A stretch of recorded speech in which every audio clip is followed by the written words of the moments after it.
I am Belisarius, general of the Eastern Roman Empire, servant to Emperor Justinian, and defender of a legacy that stretched from the deserts of Africa to the stones of Rome herself. History may cast its gaze upon emperors and kings, but is the soldier who holds the sword that carves the future. I was born in Thrace, a province of humble fields and iron-hearted men. From my youth, I was drawn not to the pen or the plow, but to the spear. I joined the army, and through discipline, loyalty, and relentless effort, I rose through the ranks. The emperor saw in me more than just a soldier. He saw a weapon, a tool to shape his vision of restoring the Roman world. In 533, I was sent to reclaim Africa from the Vandals. Many doubted me. I commanded only a small force, some 10 to 15,000 men, against a kingdom that had ruled the province for nearly a century. But numbers do not win wars. Discipline, courage, and strategy do. At Ad Decimum, I lured the Vandals into a trap near Carthage and broke their strength. At Tricamerum, I sealed their fate. Gelimer, the Vandal king, fled into the mountains before surrendering in humiliation. Carthage opened its gates not in terror, but in relief. For the first time in nearly a century, Rome's eagle flew over Africa again. I returned to Constantinople triumphant, hailed as a hero. But the emperor's ambitions did not rest. In 535, he sent me west once more, to Italy, to the ancient heart of the empire. There, the Ostrogoths ruled, and Rome was a city under foreign control. We landed in Sicily and took it with ease. From there, I crossed into the mainland. Naples resisted, its people stubborn and proud. I besieged the city and, through an aqueduct, gained entrance. The capture was swift, and I spared many lives, hoping to win hearts as well as territory. Rome welcomed me. For the first time in generations, the Eternal City embraced a Roman general. But the Ostrogoths were not vanquished.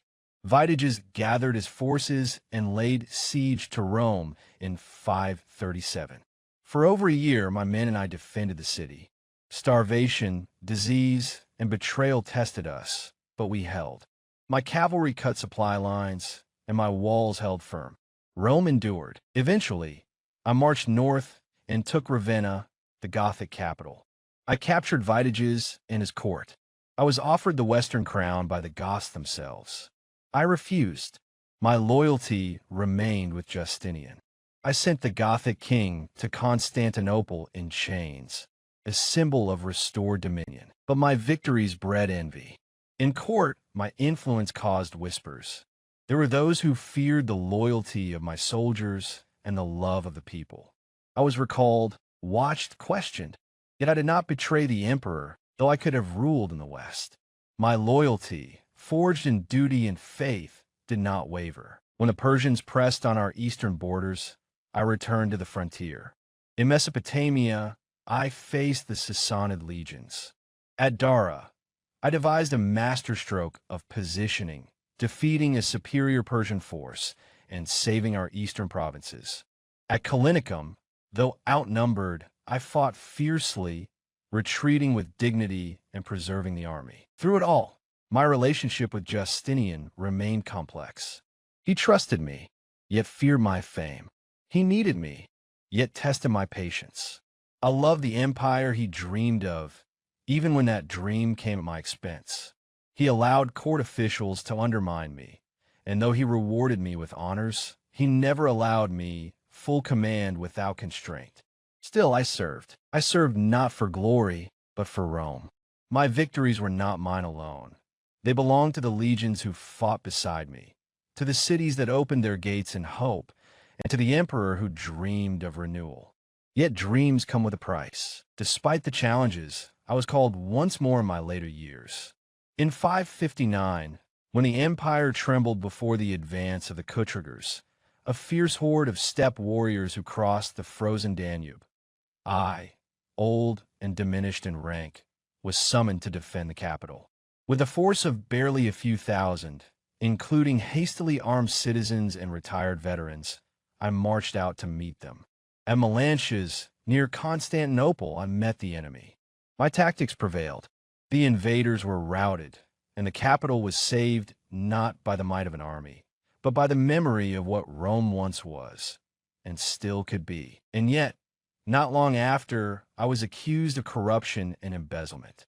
Tried, humiliated, and briefly disgraced, I was stripped of my wealth and honor. Though I was later pardoned, the wound to my dignity remained. Whether by jealousy, fear, or betrayal, I was cast aside by the very empire I had spent my life protecting. There are whispers that I died blind and poor, a beggar in the streets of Constantinople, asking passers-by for alms with the words, "Date obulum Belisario, give an obol to Belisarius." Perhaps that is true, or perhaps it is legend. But know this, no fate could erase what I did for Rome. My name is Belisarius, and I fought not for wealth or titles, but for an empire of memory, for honor, and for the enduring flame of civilization. Είμαι ο Βελισάριος, στρατηγός της Ανατολικής Ρωμαϊκής Αυτοκρατορίας, υπηρέτης του Αυτοκράτορα Ιουστινιανού και υπερασπιστής μιας κληρονομιάς που εκτινόταν από τις ερήμους της Αφρικής μέχρι τις πέτρες της ίδιας της Ρώμης. Η ιστορία μπορεί να ρίχνει το βλέμμα της αυτοκράτορες και βασιλιάδες, αλλά ο στρατιώτης που κρατάει το σπαθί είναι αυτός που χαράζει το μέλλον. Γεννήθηκα στη Θράκη, μια επαρχία με ταπεινά χωράφια και σιδερόκαρδους άνδρες. Από τα νιάτα μου δεν με τράβηξε η πένα ή το άρωτρο, αλλά το δόρυ. Κατατάχθηκα στο στρατό και με πειθαρχία, αφοσίωση και αδιάκοπη προσπάθεια, ανέβηκα στις τάξεις.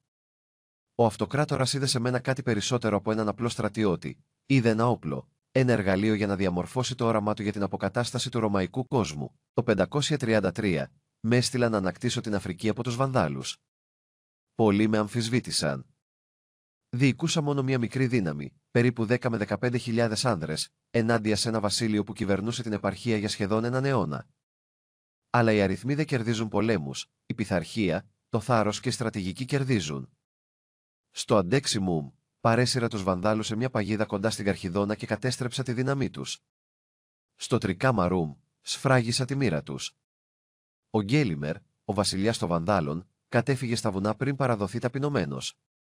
Η Καρχιδόνα άνοιξε τις πύλες της όχι από τρόμο, αλλά από ανακούφιση.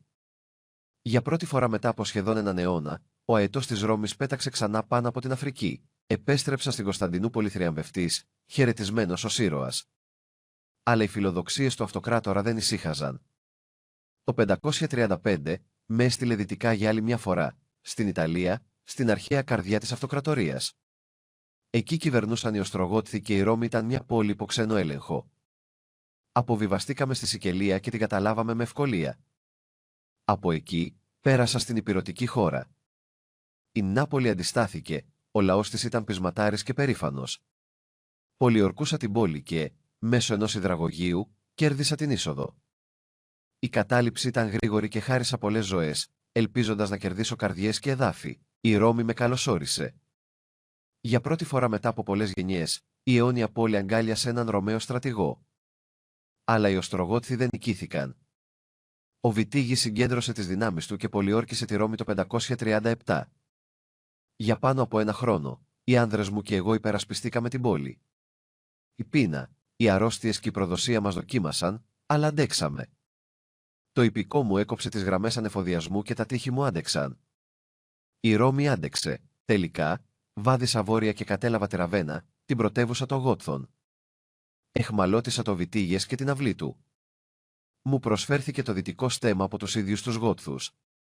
Αρνήθηκα. Η πίστη μου παρέμεινε στον Ιουστινιανό. Έστειλα τον Γότθο βασιλιά στην Κωνσταντινούπολη αλυσοδεμένο, ως σύμβολο της αποκατασταθήσας κυριαρχίας.